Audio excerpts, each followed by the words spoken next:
ومن تبعه ووالاه أشهد أن لا إله إلا الله وحده لا شريك له وأشهد أن محمدا عبده ورسوله اللهم صل وسلم على سيدنا محمد وعلى آله وصحبه وسلم أيها الحاضرون اتقوا الله حق تقاته ولا تموتن إلا وأنتم مسلمون. Insyaallah kita teruskan pembahasan kitab Al-Masail, yaitu perkara-perkara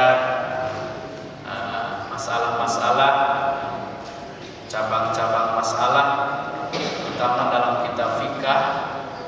Dan pada malam ini kita teruskan muka surat 339 bab ke-14 tentang sholat-sholat sunat. Ada lagi kita ambil bawah buka. Muslimah di belakang ada kan Qur'an Al-Masail kitab? Tak ada. Allah. Dengar, boleh dengar ya? Ada lagi nih. Satu. Boleh bagi muslimah ke belakang di tangga ya? Boleh bagi ke belakang tangga, dia duduk tangga. Ambil di bawah. Kita akan bicarakan tentang bab sholat dulu, jangan sampai bab sholat sunat. Sholat sunat ini adalah sholat dikenal juga sholat istishab, sebagai sholat yang disukai. Dalam Al-Quran disebutkan sholat nawafil, sholat tambahan. Aminal laili. Dalam Al-Quran disebutkan sholat nawafil, sholat tambahan daripada yang wajib. Kalau kita bekerja dapat gaji bulan-bulan, nak bonus. Kalau sembahyang nak ibadah apa nak pahala pun, sholat kena sholat sunat tambahan, markah bonus ataupun pahala tambahan. Berbagai sholat sunat kita baca di sini.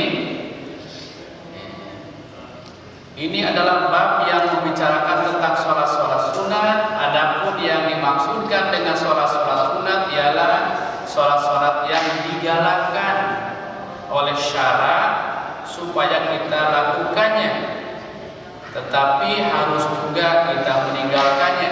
Kalau meninggalkan tak apa, kalau dikerjakan dapat pahala tambahan. Bahkan ada sholat sunat yang boleh menyempurnakan sembahyang wajib. Hampir sama mananya seperti sholat nawafil, yaitu sholat tambahan, sholat tatawu. Tatawu artinya sholat disunatkan. Sholat yang mandub pun sunat juga, mandub. Sholat yang mustahab, yang disukai, dan sholat yang hasan, yaitu yang baik. Istilahnya ada menawafil, tatawu, mandub, dan mustahab. Itu sholat sunat. Oke. Kelebihan ibadah sholat daripada ibadah-ibadah lain. Apa kelebihan ibadah sholat daripada yang lain? Muka surat ini 339. Soalannya, apakah ibadah yang lebih afdal? Artinya lebih utama. Nih, satu lagi. Antara ibadah secara umumnya, adakah berperang fisabilillah dengan mempertaruhkan nyawa semata-mata karena menegakkan agama Allah, atau mengerjakan ibadah karena ia juga melibatkan tubuh, badan, dan harta, atau mengeluarkan zakat sebagaimana membuktikan kebenaran bahwa pada hartanya ada hak orang lain, yaitu golongan fakir dan miskin, atau berpuasa pada bulan Ramadan semata-mata karena memaksa dirinya menahan nafsu. Jadi di sini ditanya apa kelebihan ibadah haji. Ya, kalau jihad memang lebih bisa kejadian sudah, tapi tidak selamanya berjihad. Jadi tak ada musuh najala. Ya. Begitu juga zakat bagi orang kaya, orang miskin tak wajib zakat. Sedangkan sholat ini semua orang boleh dan berterusan. Jawabannya, ibadah yang lebih afdal ialah mendirikan sholat, karena ia merupakan ibadah badaniyah setelah berimannya, karena ia adalah kewajiban fardu ain. Fardu ain wajib ke setiap individu, kata setiap orang yang berakal. Adapun berjihad fisabilillah, berpuasa pada bulan Ramadan, mengeluarkan zakat dan mengerjakan ibadah haji ke Baitullah di Makkah, tiada nas yang menyebutkan manakah yang paling baik. Cuma sholat dianggap sebagai ibu bagi segala ibadah dan dianggap lebih afdal daripada segala ibadah fardu yang lain, dan juga segala yang sunat. Begitu juga menuntut ilmu dan menghafaz Al-Quran, karena kedua-duanya tergolong dalam fardu kifayah.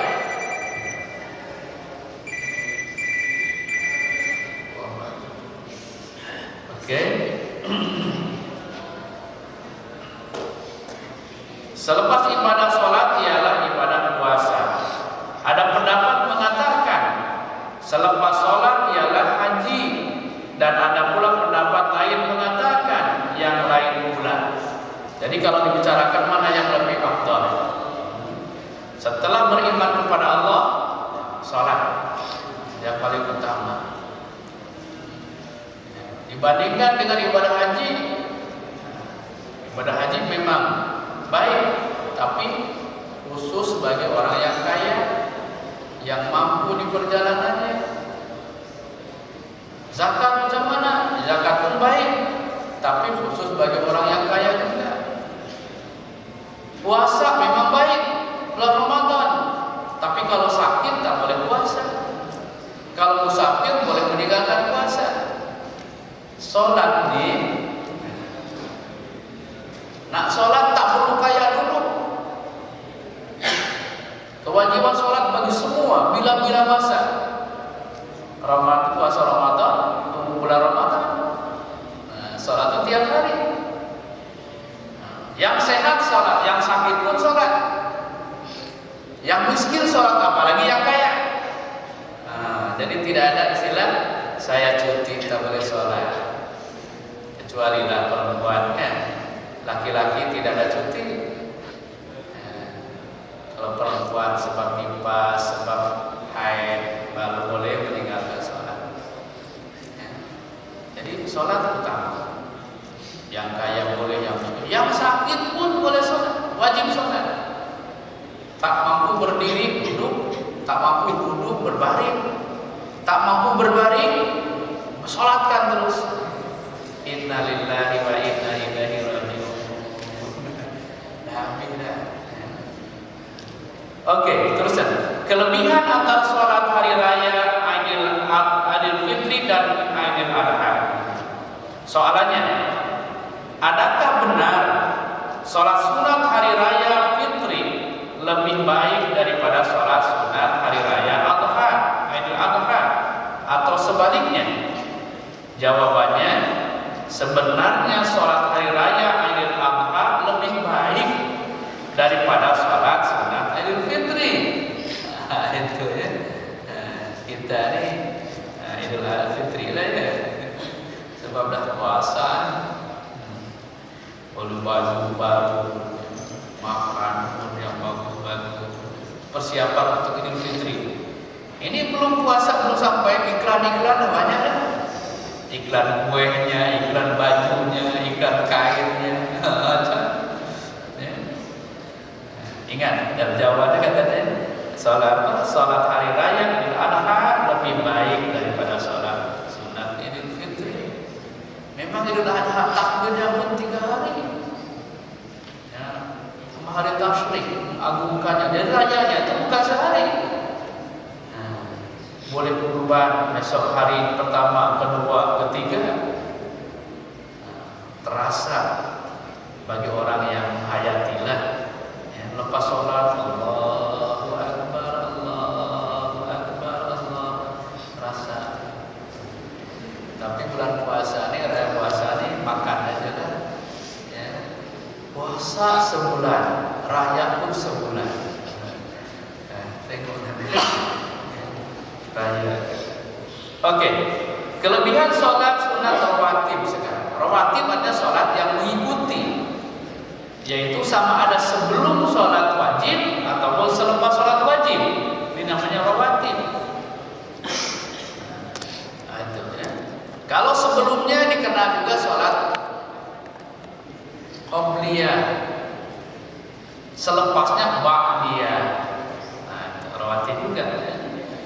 Soalannya, adakah sholat-sholat sunat rawatib yang mengiringi bagi sholat fardu termasuk yang tidak muakkad sekalipun lebih afdal daripada sholat malam, atau manakah yang lebih afdal?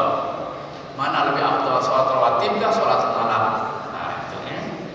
Jawabannya, sholat sunat rawatib yang mengiringi bagi sholat fardu termasuk yang tidak muakkad atau tidak penting adalah lebih afdal daripada sholat malam, bahkan dianggap lebih baik daripada sholat tarawih. Ah, itu dia. Ini ingatkan nih, sholat rawatib. Nah, kalau zuhur sebelum zuhur, selepas zuhur, asar sebelum asar, selepasnya tak ada, maghrib selepas maghrib, isya selepas isya, subuh sebelum subuh. Jadi yang sebelum dan sesudah satu, zuhur dan zuhur sebelum sesudah, asar sebelum, maghrib sesudah, isya sesudah, subuh sebelum. Sebelum dan sesudah satu, sebelum saja 2, selepas saja 2. Maka hitungnya itu 8 tambah 12 rakaat. Jadi katanya rawatib ini lebih utama daripada sholat malam dan lebih utama dari sholat tarawih yang kadang-kadang Anda meninggalkannya. Rawatib ini sholat apabila lakukan sholat sebelum dan sesudahnya, apabila dalam sholat wajib tadi ada kekurangan, maka akan ditampung kekurangan itu oleh sholat sunat rawatib.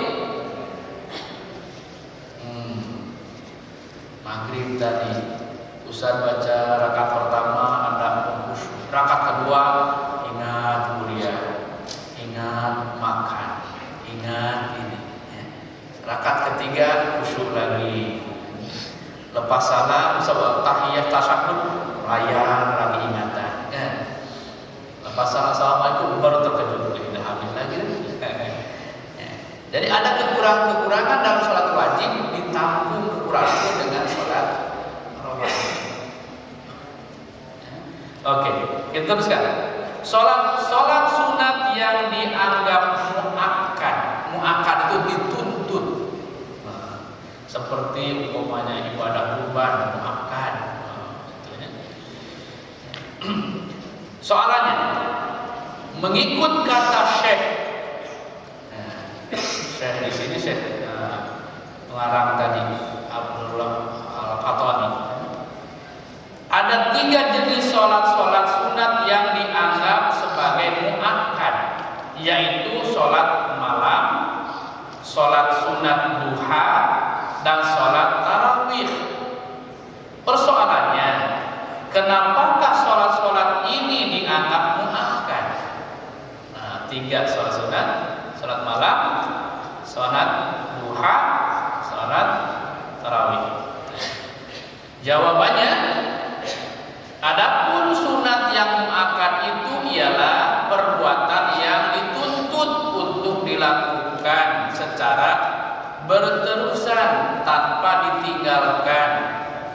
Manakala yang tidak muakkad pula ialah boleh dilakukan pada masa tertentu dan boleh juga kalau hendak ditinggalkan. Nah, itu bedanya, itu tuntutan tentang sholat sunat. Kalau dibiasakan sholat tarawih tunggu bulan puasa kan, malam pun kadang-kadang. Kalau malam akhir tidur terlepas sembahyang tahajud. Yang senang di antara 3 ini itu sholat sunat duha. Sholat sunat duha ada kelas pukul 8 sampai 10. Lepas pukul 10 ada ya. Ada kelas pukul 9. Nah, pukul 8 boleh.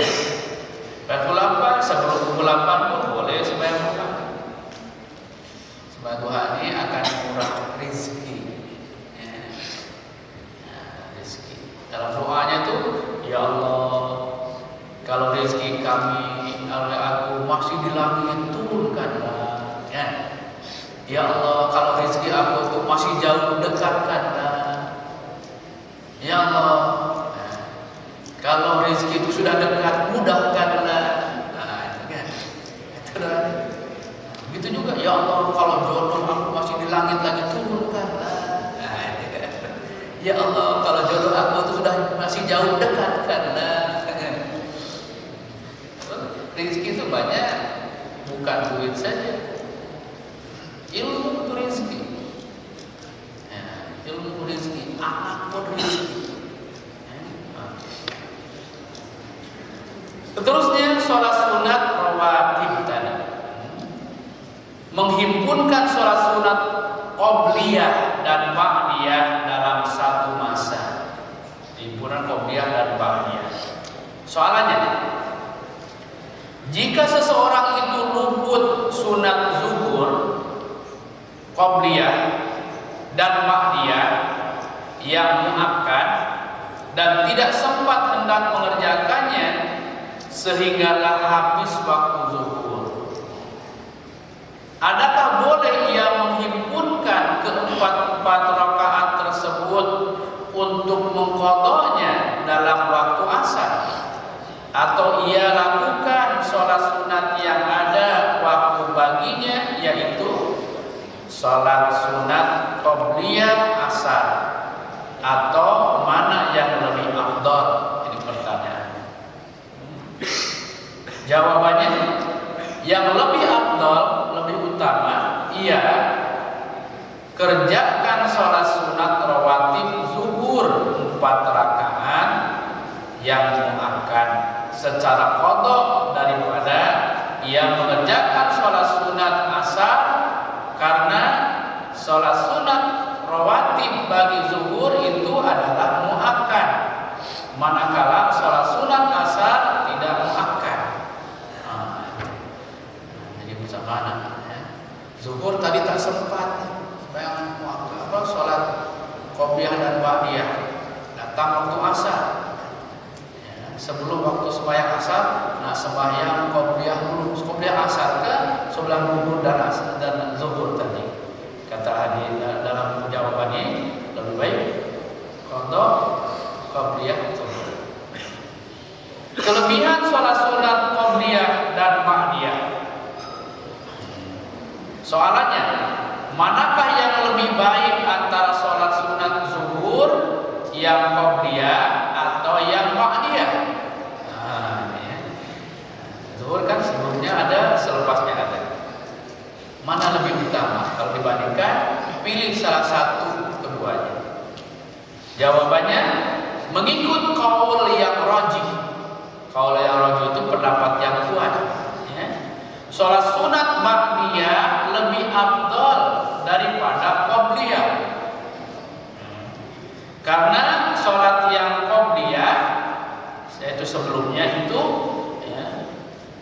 sebagai mendahuluinya, manakala yang ba'diyah adalah mengikuti bagi yang fardunya. Oleh itu, sholat yang mengikuti bagi yang fardu perlu dilebihkan, karena kelebihan sholat yang diikutinya ialah fardu zuhur. Lagipun ia amat dituntut oleh syarak berbanding dengan yang qabliyah sebelumnya. Ba'diyah tadi lebih afdal katanya dibandingkan dengan ba'diyah.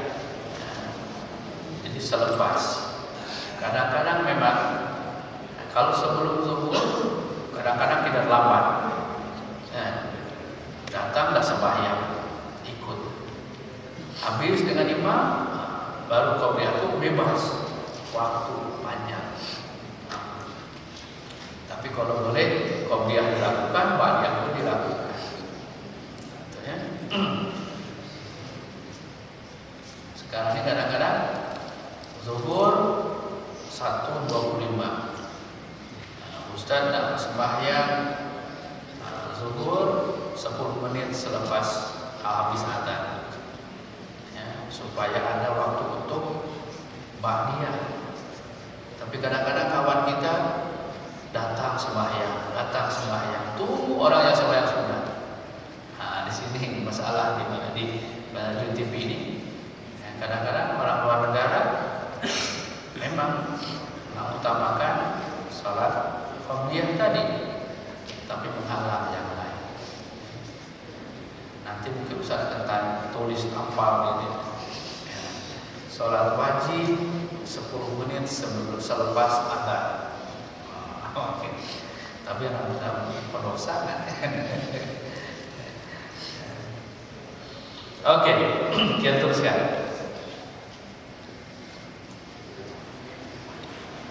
Kemudian sedikit mengikut pendapat Ibnu Al-Wardi, kedua-duanya sama martabatnya, sama ada qabliyah atau ba'diyah. Serang tajuk lain, sholat sunat rawatib lebih baik daripada sholat tarawih. Sebutkan tadi. Soalannya, adakah semua sholat sunat rawatib termasuk yang tidak muakkad dianggap lebih baik daripada sholat sunat tarawih, atau sholat sunat tarawih dianggap lebih baik daripada rawatib? Itu soalannya. Jawabannya, semua sholat sunat rawatib yang mengiringi bagi sholat fardu itu termasuk yang tidak muakkad adalah lebih afdal daripada sholat sunat tarawih, karena ia mengiringi dan mengikuti bagi sholat fardu. Itu kata lebih afdal sholat rawatib. Tapi pandangan kita atau adat orang Melayu kita, sholat tarawih yang lebih afdal, sampai masjid penuh kalau sholat tarawih. Tapi kami adakan 20 rakaat. Ada yang 8 rakaat dan mati syahid. Nah, kita balik. Tak apa. Nah, 8. 20. Kadang-kadang sanggup berdoa, kenapa 8? Kalau tanya kenapa tidak sembahyang rawatib, sekarang kenapa lepas sembahyang wajib tidak sembahyang sunat? Ini lebih afdal nih daripada tarawih tadi. Ya. Oke, diteruskan. Lakukan sholat qabliyah dan ba'diyah dengan suatu takbiratul ihram. Soalannya, bolehkah satu sunat qabliyah itu ditakhirkan untuk dikerjakan bersama dengan sholat sunat ba'diyah selepas sholat fardu dengan sekali niat, yaitu qabliyah dan ba'diyah dan sekali takbiratul ihram? Qobliyah sebelumnya, ba'diyah selepasnya. Tadi qobliyah tak sempat, nak ba'diyah sekali. Jadi 2 rakaat jadi 4 rakaat 1 takbir. Bolehkah tidak? Jawabannya harus ia menghimpunkan sholat sunat qobliyah dan ba'diyah. Harus itu bahasa di sinilah, harus itu aja boleh. Kalau di Indonesia harus wajib. Harus untuk sekali lagi harus ia menghimpunkan sholat sunat qobliyah dan ba'diyah untuk dikerjakan sekali dengan satu niat, sama ada dilakukan sebelum sholat fardu atau selepasnya. Pasal sholat sunat itu dari pilihan. Patutlah ada orang yang sembahyang, lepas sembahyang itu wajib qobliyahnya 4 rakaat. Kadang-kadang zuhur memang ada hadis menyebutkan boleh qobliyah 2 rakaat. Zuhur, sebelum zuhur. Oke. Kerjakan sholat tahajud dan witir sebelum sholat isya. Ini pelik lagi. Biasanya tahajud selepas sholat isya lah, sebelum maghrib tengah malam. Ini kalau witir bolehlah. Tapi ini kerjakan sholat tahajud dan witir sebelum sholat isya. Soalannya, bolehkah seseorang itu mengerjakan sholat sunat tahajud dan diikuti dengan sholat sunat witir, sedangkan ia belum lagi mengerjakan sholat isya? Jawabannya tidak harus. Tidak harus seseorang itu mengerjakan sholat witir sebelum sholat isya, sama ada secara tunai, adaan atau qadha atau qadhaan. Jadi sholat isya dulu lah, selepas sholat isya witir boleh, ataupun sholat isya tidur dulu, lepas sholat tidur bangun sembahyang malam, qiyamul lail dan witir boleh. Oke, seterusnya sholat qobliyah subuh selepas sholat subuh. Pelik juga ya. Memang furu'al masail ya. Soalan yang pelik-pelik. Sholat qobliyah subuh selepas sholat subuh. Bukan qobliyah, namanya ba'diyah. Tapi selepas sembahyang subuh ini tidak ada sholat sunat. Itu masalahnya. Oke, soalannya, sekiranya seseorang itu sengaja mentakhirkan sholat sunat qobliyah subuh untuk dikerjakan selepas sholat subuh, adakah itu dikira sebagai sholat sunat subuh dan diberi ganjaran pahala ataupun tidak? Jawabannya harus bagi seseorang itu mentakhirkan sholat sunat qobliyah subuh dan mengerjakannya selepas mengerjakan sholat fardu subuh, dan pahalanya sama saja. Saya pun kadang-kadang peliknya. Lepas sembahyang subuh tak ada lagi sholat sunat, tapi tadi umpamanya sholat sunat qobliyahnya tak sempat, kejar-kejar imam dah takbiratul ihram. Lepas sembahyang boleh sembahyang sunat qobliyah tadi. Itu berdasarkan jawaban ini. Oke, sekarang sholat sunat tahiyatul masjid. Tadi rawatibnya tahiyatul masjid. Tahiyatul masjid atau tahiyah artinya penghormatan, menghormati masjid-masjid. Apabila masuk ke masjid disunatkan sholat 2 rakaat, namanya tahiyatul masjid.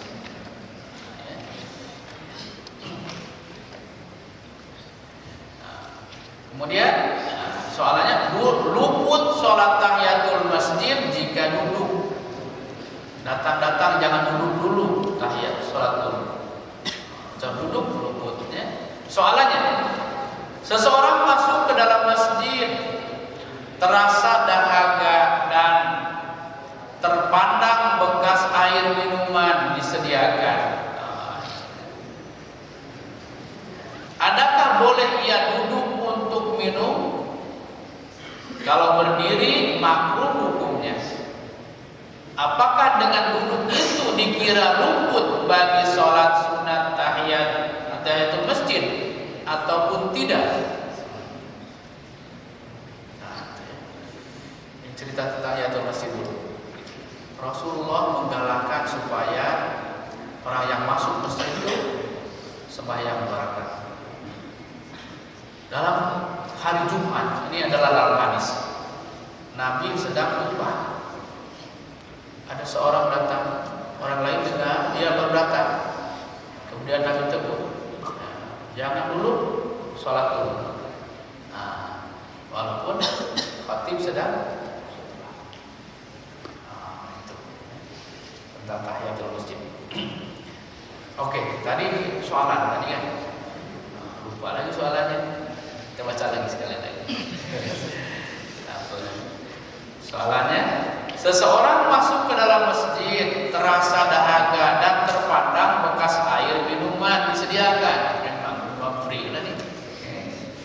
Adakah boleh ia duduk untuk minum? Duduk minum. Kalau berdiri sambil minum hukumnya makruh. Apakah dengan duduk itu dikira luput bagi sholat sunat tahiyatul masjid atau tidak?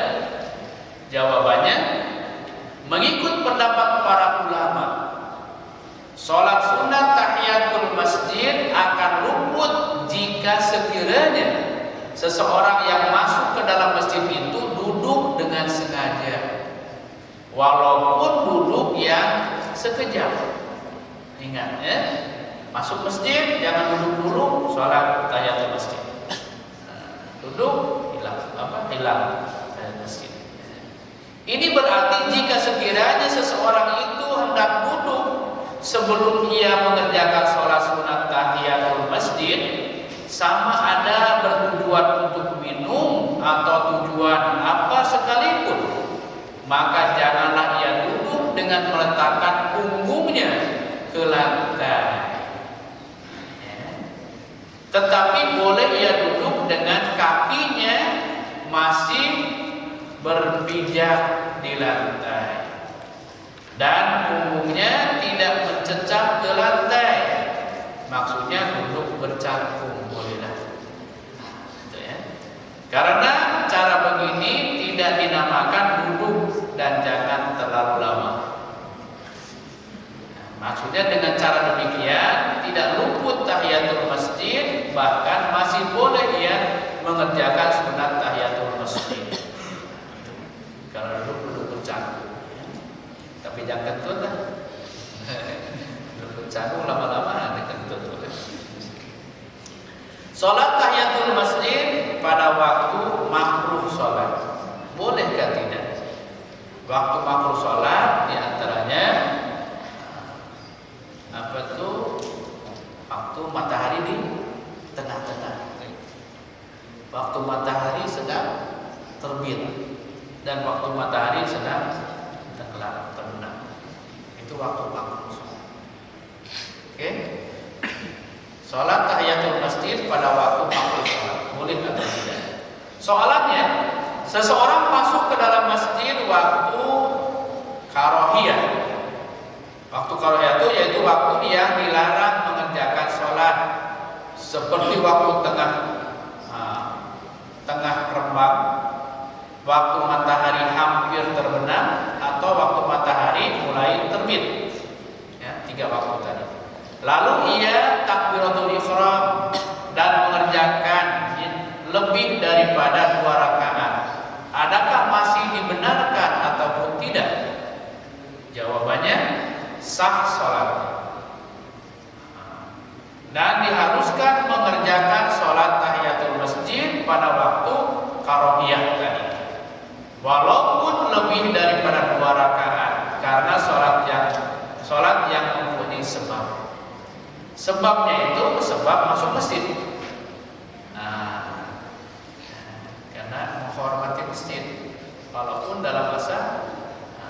terbit atau tengah hari atau terbenam. Kemudian sholat qobliyah selepas memasuki masjid.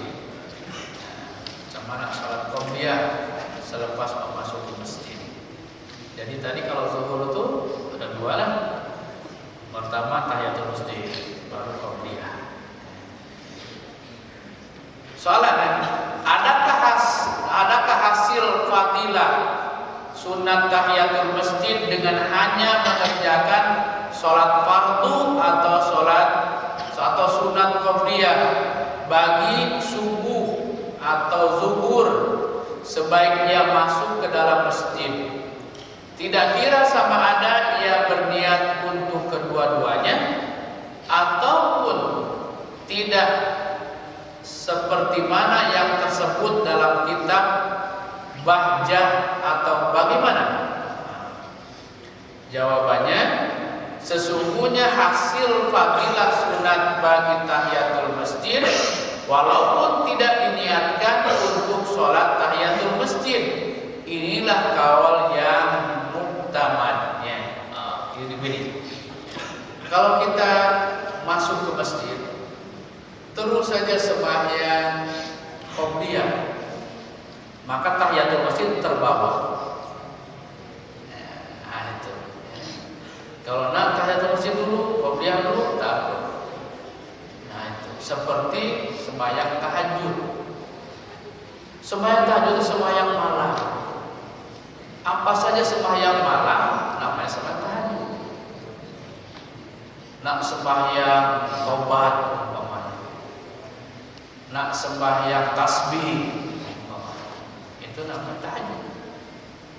Nah, begitu juga kalau kita masuk masjid sembahyang qobliyah, termasuk tahiyatul masjid. Oke, kita teruskan. Salat tahiyatul masjid ketika azan berkumandang. Nah, macam mana sekarang ini azan dah kumandang nih, kita masuk ke masjid.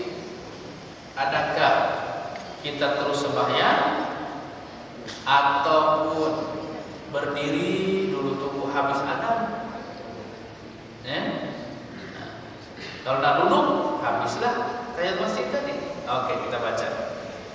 Soalannya, sebaik seseorang itu masuk ke dalam masjid, belum sempat ia mengerjakan sholat tahiyatul masjid, tiba-tiba muadzin melakukan seruan azan. Bolehkah ia mengerjakan sholat sunat tahiyatul masjid atau berdiri menunggu untuk menjawab seruan azan? Selepas itu baru sholat tahiyatul masjid. Mana nih? Pilih. Jawabannya, ia dikehendaki supaya menunggu untuk menjawab seruan azan. Sampai berdiri lah.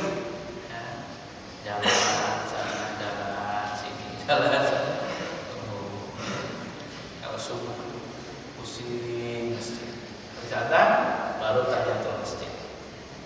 Dan selepas selesai azan, bolehlah ia mengerjakan sholat sunat tahiyatul masjid, karena tidak luput sunat tahiyatul masjid dengan hanya berdiri, tetapi jangan terlalu lama pada rukuknya.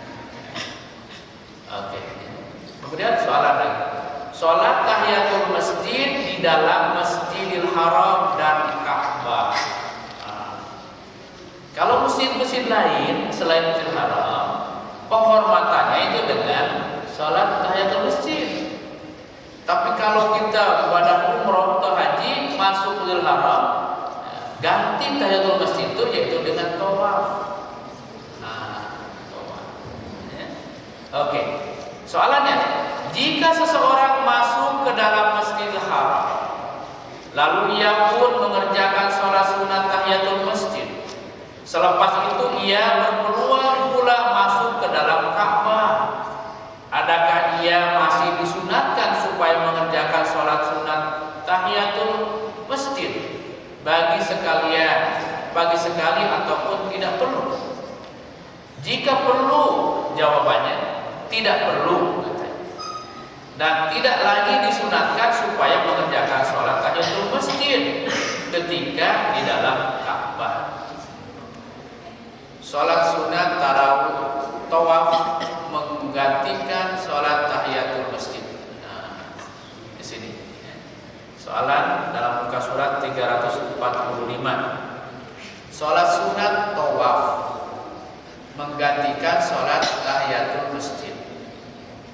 Soalannya, seseorang masuk ke dalam Masjidil Haram dan terus ke Ka'bah untuk melakukan sunat tawaf tanpa mengerjakan sholat tahiyatul masjid terlebih dahulu. Selesai tawaf ia mengerjakan sholat sunat tawaf. Adakah sholat sunat tawaf itu memadai bagi sholat sunat tahiyatul masjid atau tidak? Jawabannya, dengan mengerjakan sholat sunat tawaf 2 rakaat memadailah baginya kedua-duanya sekali. Ya, di situ tawaf dulu, maksudnya kalau itu setelah habis tawaf 7 kali mundur, di situ ada sembahyang sunat di Maqam Ibrahim. Di antara Ka'bah itu pintu Ka'bah yang kemundur ke belakang kurang lebih 5 ke 10 meter lah, ada Maqam Ibrahim. Ada tempat macam kubah kecil kuning. Kita disunatkan sembahyang sholat tawaf di situ. Ya. Luput sholat tahiyatul masjid jika berdiri terlalu lama selepas memasuki masjid. Soalannya, seseorang masuk ke dalam masjid dan berdiri agak lama tanpa sebarang sebab dan tanpa melakukan apa-apa. Adakah dengan berdiri lama itu boleh meluputkan sholat sunat tahiyatul masjid atau tidak? Jawabannya, apabila seseorang itu masuk ke dalam masjid dan berdiri lama tanpa sebab kira-kira lama pada huruf, ya, maka luput sholat sunat tahiyatul masjid baginya. Begitu juga halnya dengan sujud sahwi, akan luput dengan sendirinya selepas memberi salam dengan jarak masa yang agak lama pada huruf itu pada kebiasaannya. Nah, itu ya. Kadang-kadang kecuali kalau lama itu dari tempat wudhu ke masjid itu lama, jauh lebih tinggi kan. Saya pergi sembahyang di masjid apa tuh? Wilayah kan di atas bukit. Tempat wudhu dengan tempat sembahyang itu jauh kan? Wudhu pusing, tempat wudhu pusing, naik lagi bawah. Kalau batal nih baru 1 rakaat, wudhu lagi, balik lagi, dah habis lagi. Di Putrajaya pun begitu juga. Wudhunya itu di tingkat awalnya. Sebelum mendirikan masjid ini, saya tengok masjid wilayah Pertuan. Di sekelilingnya kan ada kolam, ada semacam sungai warna. Saya tanya, apa masalah? Masalahnya itu katanya kalau air tergenang lama sebulan udah perlu sekali membersihkan belum mau 20.000. Tak ekonomi, saya tak mau. Pergi ke Putrajaya, tinggi di atas. Saya selalu tanya, apa masalah? Masalahnya Ustaz kata di sana itu ada banyak dan yang belakang luar memang dari jauh cantik, tapi tempat burung bertengek. Kalau panas duduk di situ, tengek berak pula. Nak membersihkan itu susah. Dan terlalu tinggi.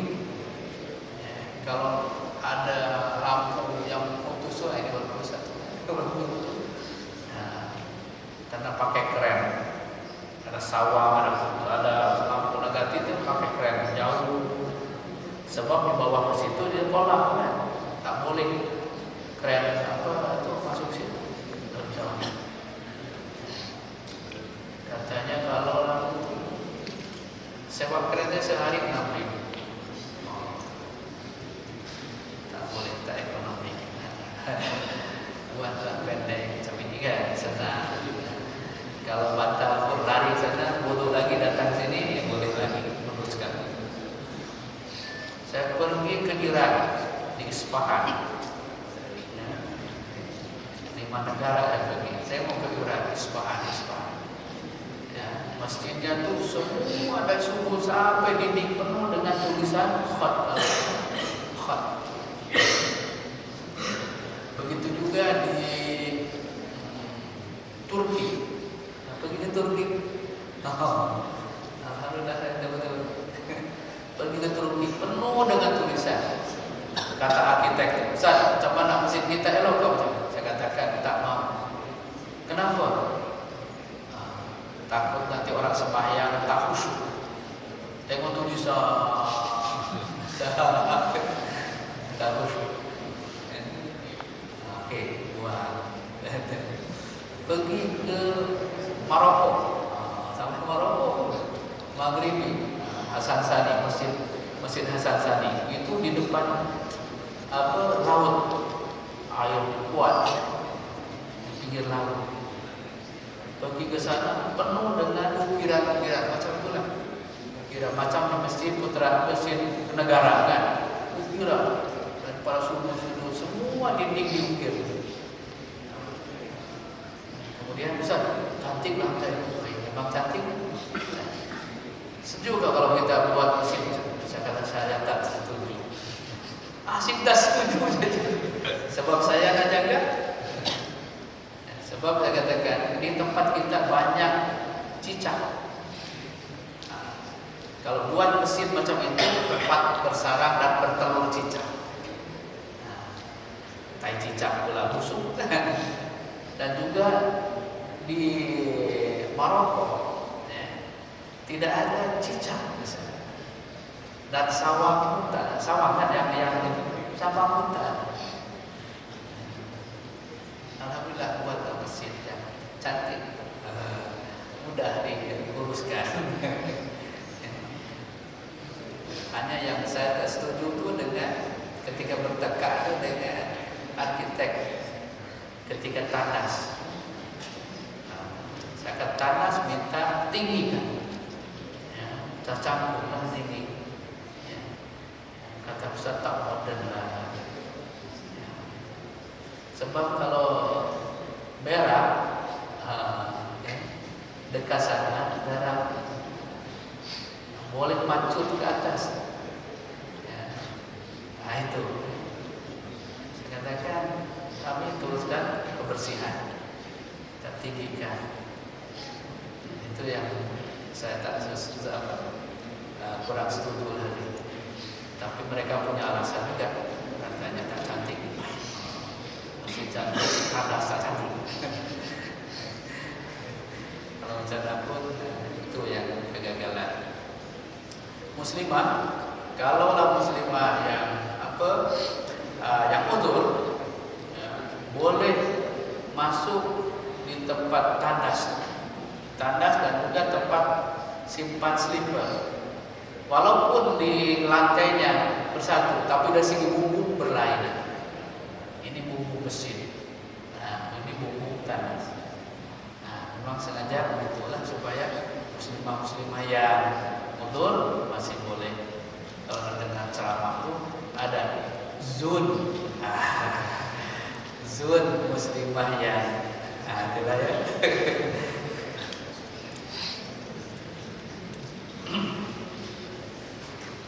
Sampai mana? Tapi ya, satu lagi sedikit lagi lah sampai habiskan tentang